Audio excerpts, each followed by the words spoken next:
যুদ্ধবন্ধের আহ্বানে শেষ হলো জি-20 সম্মেলন। ক্ষুধা মোকাবিলা, মানবিক সহায়তায় গুরুত্বারোপ, অর্থনীতি উন্নয়নেও সহযোগিতার আশ্বাস বিশ্ব নেতাদের। এবং কলকাতায় তলানিতে ঠেকেছে বাংলাদেশি পর্যটকের আনাগোনা। ভ্রমণ ভিসা ইস্যু না হওয়ায় নতুন বছরেও হোটেল বিপণী বিতানে মন্দার শঙ্কায় ব্যবসায়ীরা।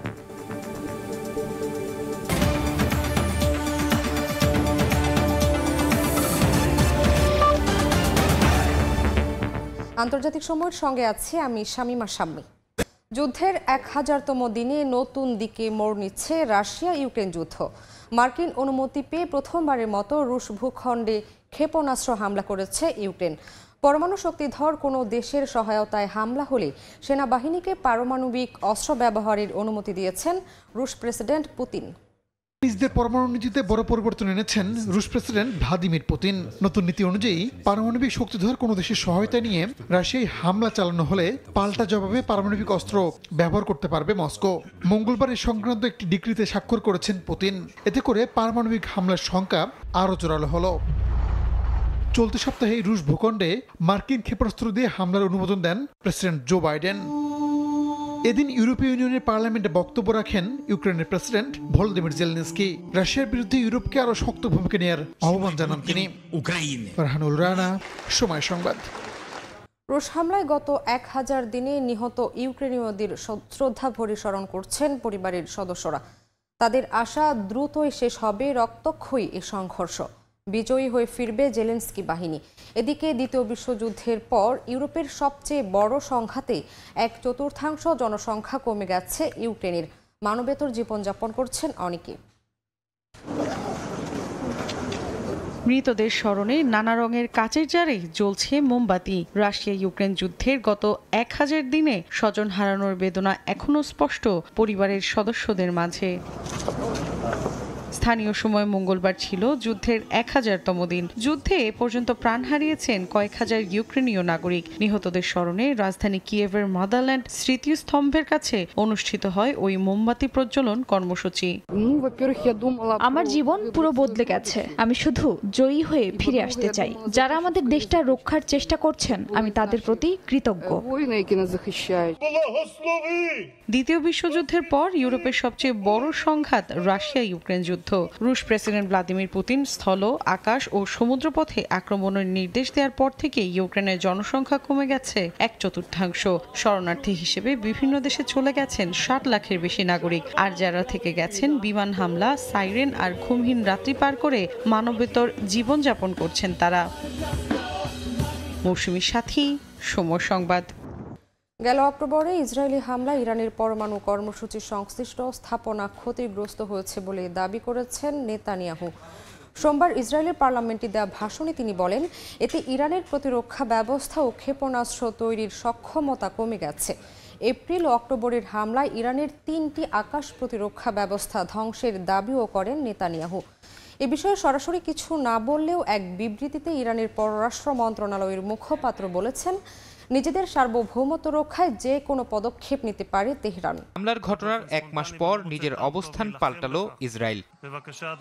সোমবার ইসরায়েলের পার্লামেন্টে দেয়া ভাষণে প্রধানমন্ত্রী বিনিয়ামিন নেতানিয়াহু দাবি করেন, 1 অক্টোবর চালানো বিমান হামলায় তেহরানের পরমাণু কর্মসূচি সংশ্লিষ্ট স্থাপনা ক্ষতিগ্রস্ত হয়েছে। এতে ইরানের প্রতিরক্ষা ব্যবস্থা ও ক্ষেপণাস্ত্র তৈরির সক্ষমতা কমে গেছে বলেও দাবি তার। যদিও নেতানিয়াহু জানান, হামলার পরও ইরানের পারমাণবিক অস্ত্র তৈরির পথ বন্ধ করা যায়নি। ভাষণে নেতানিয়াহু আরো বলেন, ইরানে গেল এপ্রিলের হামলা ছিল তুলনামূলকভাবে ছোট আকারের। সেই হামলায় তেহরানের আশপাশে ইরানের মোতায়েন করা রাশিয়ার তৈরি একটি আকাশ প্রতিরক্ষা ব্যবস্থা S-300 ধ্বংস হয়। এরপরও ইরানের হাতে আরো 3টি S-300 ছিল। তবে অক্টোবরের হামলায় বাকি 3 আকাশ প্রতিরক্ষা ব্যবস্থাও ধ্বংস হয় বলে দাবি করেন ইসরায়েলি প্রধানমন্ত্রী। নেতানিয়াহুর এমন দাবির বিষয়ে মুখ খোলেনি ইরান। তবে সোমবার ইরানের পররাষ্ট্র মন্ত্রণালয়ের মুখপাত্র এক সংবাদ সম্মেলনে হুঁশিয়ারি উচ্চারণ করে বলেন, নিজেদের সার্বভৌমত্ব রক্ষায় যে কোনো পদক্ষেপ নেবে তেহরান, আর এজন্য কারো অনুমতি নিতে হবে না বলেও জানান তিনি। ফারহাদ চৌধুরী, সময় সংবাদ। বরাবরের মতো এবারও প্রতিশ্রুতির ফুল ছুরি দিয়ে শেষ হলো G20 সম্মেলন। বৈশ্বিক তাপমাত্রা নিয়ন্ত্রণে জোর দিয়েছেন জাতিসংঘের মহাসচিব আন্তোনিও গুতেরেস। নিজ মেয়াদকালের শেষ আন্তর্জাতিক সম্মেলনে ক্ষতিকারক জীবাশ্ময় জ্বালানির প্রভাব রোধে বিপুল পরিমাণ অর্থ সহায়তার ঘোষণা দেন বাইডেন। এদিকে ক্ষুধা মোকাবিলা মানবিক সহায়তায় গুরুত্ব আরোপ করেছেন অংশগ্রহণকারী 20টি দেশের রাষ্ট্রপ্রধানরা। অর্থনীতি উন্নয়নেও সহযোগিতার আশ্বাস দিয়েছেন তারা। মঙ্গলবার ব্রাজিলের রিও ডি জেনিরোতে শেষ হয় চলতি বছরের G20 সম্মেলন। এদিন টেকসই উন্নয়ন ও নবায়নযোগ্য শক্তির ওপর জোর দেন জাতিসংঘের মহাসচিব আন্তোনিও গুতেরেস। পাশাপাশি চলতি বছর জলবায়ু পরিবর্তনের বিরূপ প্রভাবের বিষয়ে একটি সমাধানে না পৌঁছালে 2025 সালের COP30 সম্মেলন কঠিন হয়ে পড়বে বলেও জানান তিনি। সম্মেলনের শেষ দিন রুশ ইউক্রেন যুদ্ধের ইতি টানতে রাশিয়ার প্রেসিডেন্ট ভ্লাদিমির পুতিনকে আহ্বান জানান যুক্তরাজ্যের প্রধানমন্ত্রী কিয়ার স্টারমার। রাশিয়ার দায়িত্বজ্ঞানহীন কাজের কারণে ইউক্রেনকে সমর্থন দিতে পিছপা হবেন না বলেও স্পষ্ট বার্তা দেন। 19তম সম্মেলনে ব্রাজিলের প্রেসিডেন্ট লুলা দা সিলভার সঙ্গে সাইডলাইন বৈঠক করেন যুক্তরাষ্ট্রের বিদায়ী প্রেসিডেন্ট জো বাইডেন। এ সময় ক্ষুধা মোকাবিলা, গাজার মানবিক সহায়তা, রুশ ইউক্রেন যুদ্ধের অবসান সহ নানা বিষয়ে আলোচনা করেন এই দুই নেতা। নিজ মেয়াদকালের শেষ আন্তর্জাতিক সম্মেলনে ক্ষতিকারক জীবাশ্ময় জ্বালানির প্রভাব রোধে অর্থ সহায়তার ঘোষণা দেন বাইডেন। বিশ্লেষকদের ধারণা, ট্রাম্প ক্ষমতা গ্রহণের পর থেমে যাবে এসব অর্থায়ন। মৌসুমী সাথী, সময় সংবাদ। ইমরান খানের ডাকে আগামী রোববার রাজধানী ইসলামাবাদ অভিমুখে পদযাত্রা ঘিরে আবারও উত্তপ্ত হয়ে উঠেছে পাকিস্তান। শীর্ষ নেতাকে মুক্তি না দেয়া পর্যন্ত রাজপথে থাকার ঘোষণা দিয়েছে পিটিআই। এমন পরিস্থিতিতে রাজধানীতে 2 মাসের জন্য 144 ধারা জারি করেছে শাহবাজ প্রশাসন। রাজনৈতিক অনিশ্চয়তাই যেন পাকিস্তানের নিয়তি। কারাগারে বন্দী থাকলেও এখনও রাজনীতির কেন্দ্রে ক্ষমতাচ্যুত প্রধানমন্ত্রী ইমরান খান। তার মুক্তির দাবিতে আবারও উত্তাল পাকিস্তান। গেল সপ্তাহে আদিয়ালা কারাগার থেকে চূড়ান্ত আন্দোলনের ডাক দেন ইমরান খান। বিচার বিভাগে স্বাধীনতা ক্ষুণ্ণ, বিনা বিচারে গ্রেফতারকৃতদের মুক্তির দাবিতে আসছে 24 নভেম্বর রাজধানী ইসলামাবাদ অভিমুখে কর্মী সমর্থক ও দেশবাসীকে পদযাত্রার আহ্বান জানান পিটিআইয়ের প্রতিষ্ঠাতা। এছাড়া প্রধানমন্ত্রী শাহবাজ শরীফ জনগণকে দাসে পরিণত করেছেন বলেও অভিযোগ করেন তিনি। 24 নভেম্বর আন্দোলনের কেন্দ্রবিন্দু ইসলামাবাদ হলেও বিশ্বজুড়ে প্রতিবাদ বিক্ষোভ দেখানোর পরিকল্পনা করছে পিটিআই। এজন্য প্রবাসী পাকিস্তানিদের শাহবাজ সরকারের বিরুদ্ধে রাজপথে নেমে আসার আহ্বান জানিয়েছেন ইমরান খান। পিটিআই বলছে সংবিধান অক্ষুণ্ণ রাখার পাশাপাশি ইমরান খান মুক্ত না হওয়া পর্যন্ত রাজপথে কর্মসূচি থাকবে। এদিকে পিটিআইয়ের পদযাত্রা কর্মসূচির জেরে কঠোর অবস্থানে শাহবাজ সরকার। আগামী 2 মাসের জন্য রাজধানী ইসলামাবাদে 144 ধারা জারি করেছে স্থানীয় প্রশাসন। অতিরিক্ত ডেপুটি কমিশনারের জারি করা প্রজ্ঞাপনে বলা হয়, ইসলামাবাদে যে কোনো ধরনের ধর্মীয় ও রাজনৈতিক সমাবেশ নিষিদ্ধ করা হয়েছে। মালিহা সুরাওয়ার্দী, সময় সংবাদ। আন্তর্জাতিক সময় আরও থাকছে। তীব্র তুষারপাতে বিপর্যস্ত যুক্তরাজ্য, ইংল্যান্ড, স্কটল্যান্ড, উত্তর আয়ারল্যান্ডে হলুদ সতর্কতা জারি, বন্ধ 200 শিক্ষা প্রতিষ্ঠান।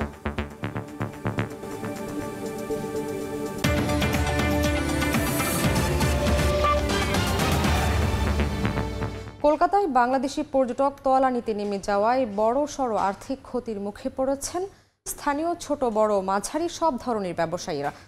আবাসিক হোটেল, খাবারের দোকান, ট্যাক্সি চালকদের চোখে মুখেও নেমে এসেছে অন্ধকার। গেল 5 আগস্টের পর থেকে ঢাকা নয়াদিল্লি শীতল সম্পর্কের জেরে পর্যটক ভিসা প্রায় বন্ধ করে দিয়েছে ভারত। এতে জরুরি দেশটিতে কাজে যেতে না পেরে বাংলাদেশি পর্যটকরাও পড়েছেন বিড়ম্বনায়। বিশ্বজিৎ দাসের ক্যামেরায় বিস্তারিত জানাচ্ছেন সুব্রত আচার্য।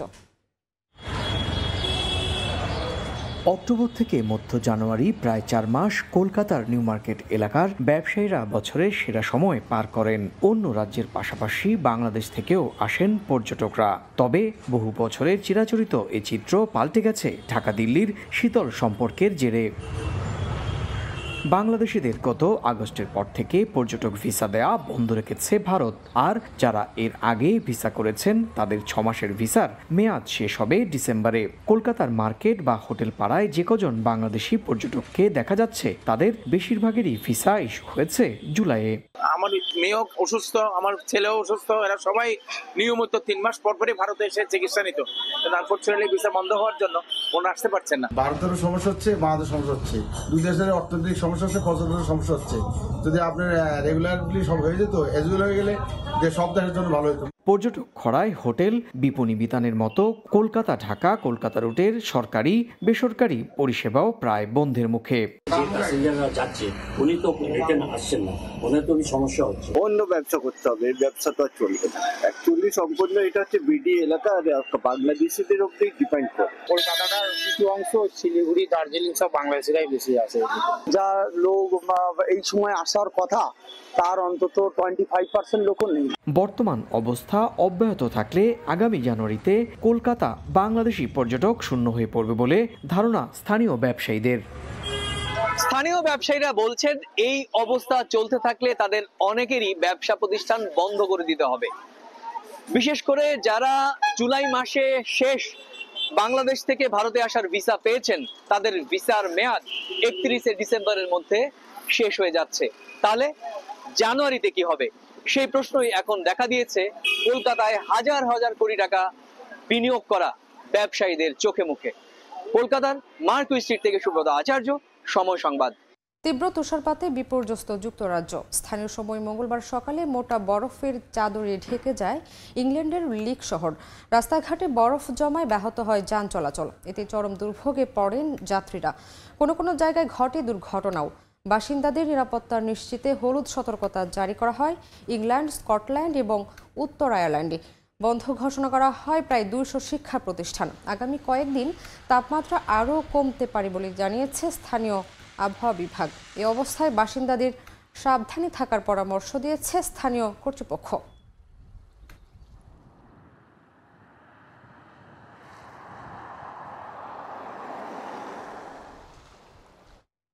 সপ্তাহ জুড়ে বিশ্বের সবথেকে দূষিত শহরের তালিকায় শীর্ষে ভারতের নয়াদিল্লি। বায়ু দূষণের কারণে সড়ক দুর্ঘটনা বেড়েছে। আলাদা ঘটনায় 2 মোটরসাইকেল আরোহী মারা গেছেন। এদিকে বায়ু দূষণ প্রতিরোধে নেওয়া হয়েছে নানা রকম সতর্কতামূলক ব্যবস্থা। তবুও পরিস্থিতি নিয়ন্ত্রণে আসছে না। বাসিন্দাদের স্বাস্থ্যের ওপর পড়ছে মারাত্মক প্রভাব। বায়ু দূষণ ঠেকাতে কৃত্রিম বৃষ্টি নামানোর চিন্তা করছে দিল্লি সরকার। নয়াদিল্লির আকাশ জুড়ে শুধুই ধোঁয়াশা, ধূলিকণা জেঁকে বসেছে ভারতের রাজধানীতে। দূষণের কারণে বাতাসের মান এতটাই নিচে নেমেছে যে গেল 1 সপ্তাহ যাবৎ দূষিত শহরের তালিকায় শীর্ষস্থানে রয়েছে ভারতের নয়াদিল্লির নাম।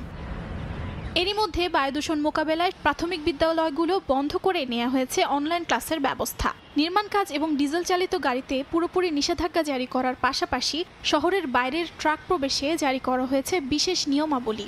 শহরের 9টি ট্রেন চলাচল বাতিল করা হয়েছে। বায়ু দূষণের কারণে সড়ক দুর্ঘটনা বেড়েছে। নাজেহাল পরিস্থিতির কারণে ফ্লাইট বাতিলের সম্ভাবনাও রয়েছে বলে জানায় কর্তৃপক্ষ। এদিকে বায়ুদূষণ থেকে পরিত্রাণ পেতে নতুন উপায় হিসেবে কৃত্রিম বৃষ্টি নামানোর কথা ভাবছেন দিল্লির পরিবেশ মন্ত্রী। দিল্লির চিড়িয়াখানাগুলোয় ছেটানো হচ্ছে পানি। যুক্তরাষ্ট্রের মিশিগান অঙ্গরাজ্যে এক শিক্ষার্থীকে হুমকিমূলক বার্তা পাঠিয়েছে গুগলের কৃত্রিম বুদ্ধিমত্তা চ্যাটবট জেমিনি। পড়াশোনায় সাহায্য নেওয়ার এক পর্যায়ে চ্যাটবটটি ওই ব্যবহারকারীকে মরে যেতে বলে অপ্রত্যাশিত বার্তা পাঠায়। এই ঘটনায় প্রযুক্তি খাতের নিরাপত্তা ও নৈতিকতা নিয়ে প্রশ্ন তুলেছেন বিশেষজ্ঞরা।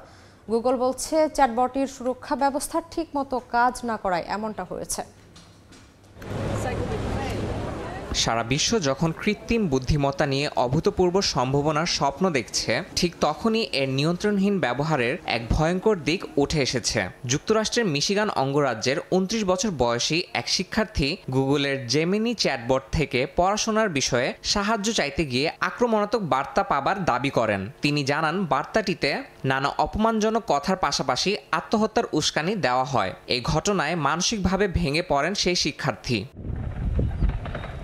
গুগলের দাবি, চ্যাটবটে সুরক্ষা ফিল্টার রয়েছে যা যে কোনো আপত্তিকর বার্তা আটকায়। তবে ওই শিক্ষার্থীর ঘটনায় তা সঠিকভাবে কাজ করেনি। এই বিষয়ে প্রয়োজনীয় ব্যবস্থা নেওয়ার কথাও জানিয়েছে প্রতিষ্ঠানটি। এর আগেও চ্যাটবটের ভুল উত্তর ও বিপজ্জনক বার্তা নিয়ে সমালোচনা হয়েছে।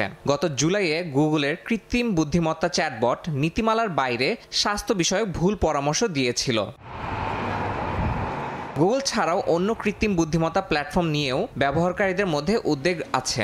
সম্প্রতি যুক্তরাষ্ট্রের ফ্লোরিডায় 14 বছর বয়সী এক কিশোরের আত্মহত্যার ঘটনায় তার পরিবার ক্যারেক্টার এআই নামের এক প্রতিষ্ঠানের বিরুদ্ধে মামলা দায়ের করেছে। তারা জানায় সেই চ্যাটবটই তাদের সন্তানকে আত্মহত্যার জন্য উস্কানি দেয়।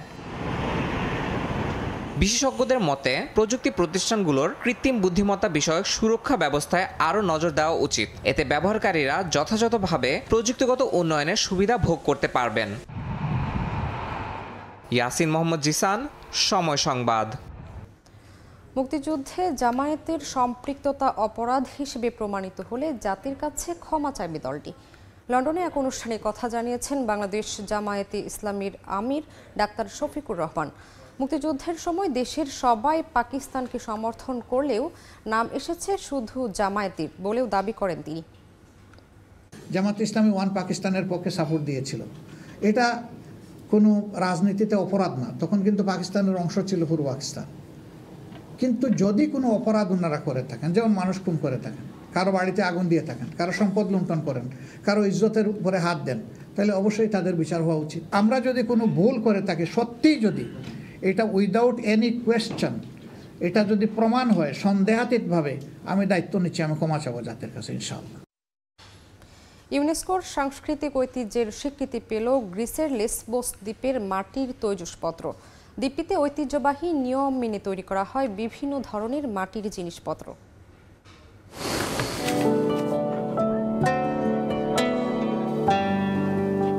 মাটিকে নির্দিষ্ট আকার দিচ্ছেন কুমার, পরে সেগুলো শুকাতে দেওয়া হয় রোদে। রং করলেই প্রস্তুত হয়ে যাবে বিক্রির জন্য। গ্রিসের লেসবোস দ্বীপে ঐতিহ্যবাহী নিয়ম ব্যবহার করে মাটির তৈজসপত্র বানানো হয়। নিকোস কুডভিস নামক ব্যক্তির এই বিশেষ পদ্ধতিকে ইউনেস্কোর পক্ষ থেকে দেওয়া হয়েছে বিশেষ সম্মান, অন্তর্ভুক্ত করা হয়েছে সাংস্কৃতিক ঐতিহ্যের তালিকায়। ইউনেস্কোর এই স্বীকৃতিকে সাধুবাদ জানিয়েছেন কুডভিস।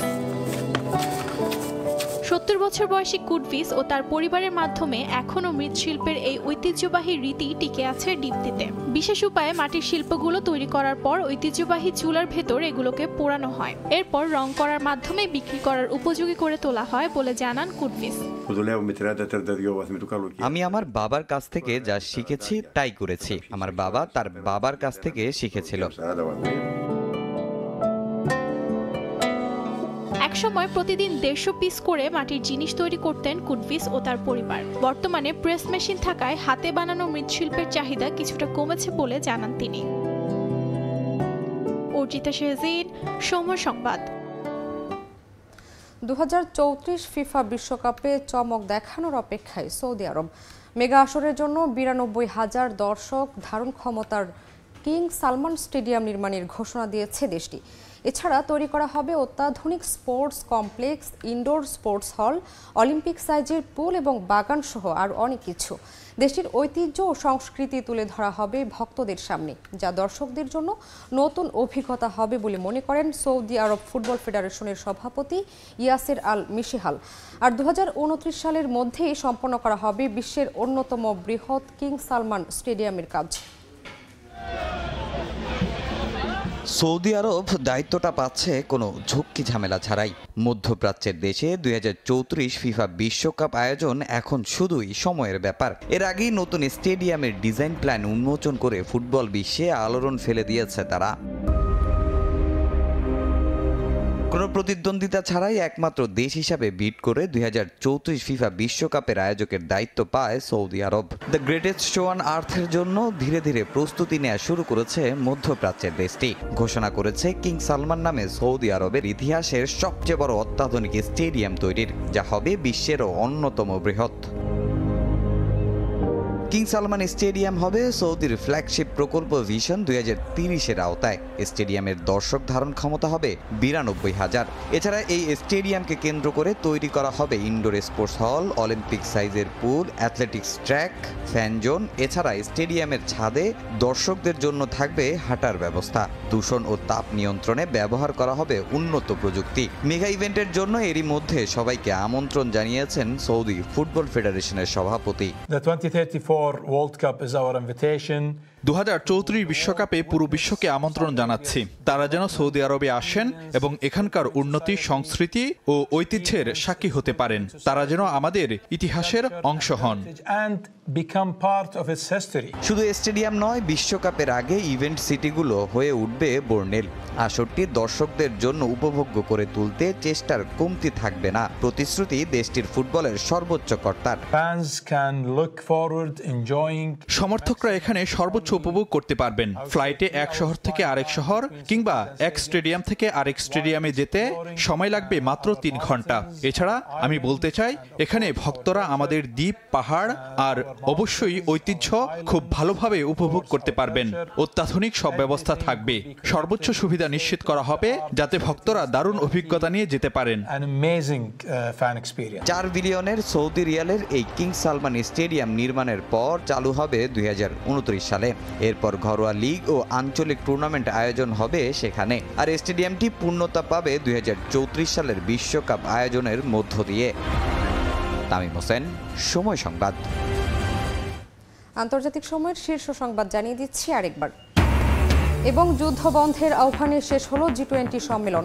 ক্ষুধা মোকাবিলা, মানবিক সহায়তায় গুরুত্ব আরোপ, অর্থনীতি উন্নয়নেও সহযোগিতার আশ্বাস বিশ্ব নেতাদের।